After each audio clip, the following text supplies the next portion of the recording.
So we're at BHARAT TEX 2024, India's largest textile event. So let me start by asking you this question. Can you tell us all of the products that you guys have featured in this company?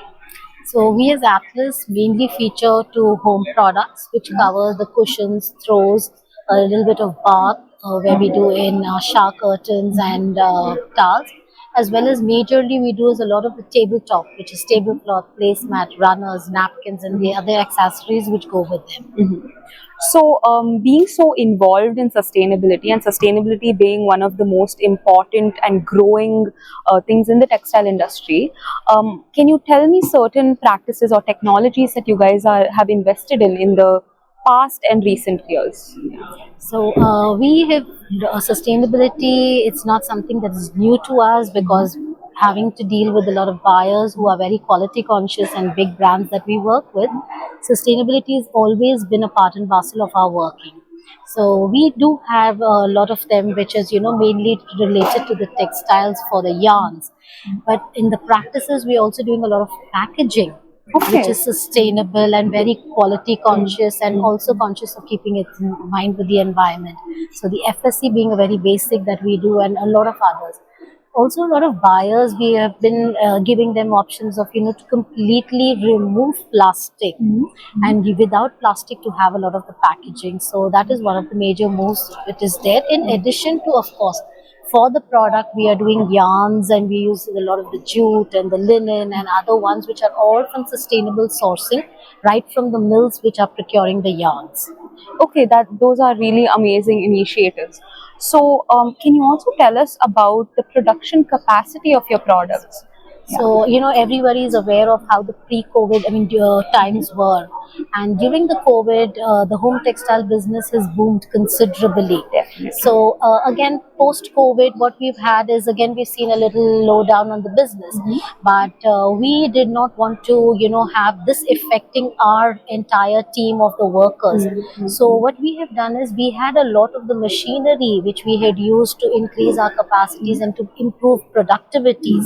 So we've got the buyers who have now, taken on the responsibility to keep this up with us. Yes. So we have a lot of the technology that is machines which are used for simple, products and things like that to kind of do it.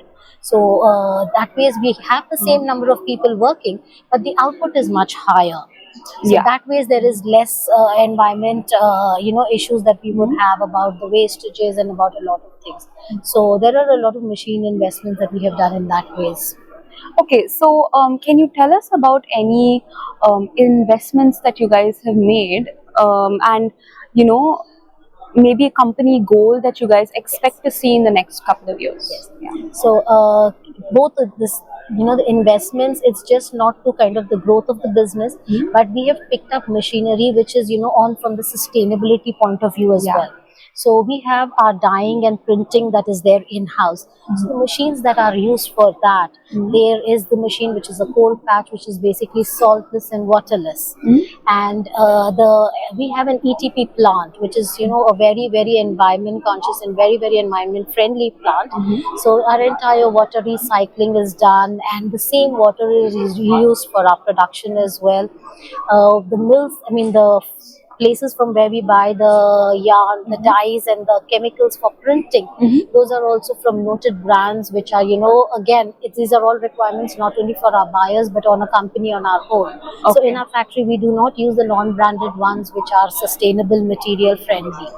And talking about brands which are like Zara and H&M, who promote a lot of this on their advertising of their products. So even the back end work of production, we maintain all the same strict policies to be followed. And we also, like as I mentioned earlier, that we have an ETP plant.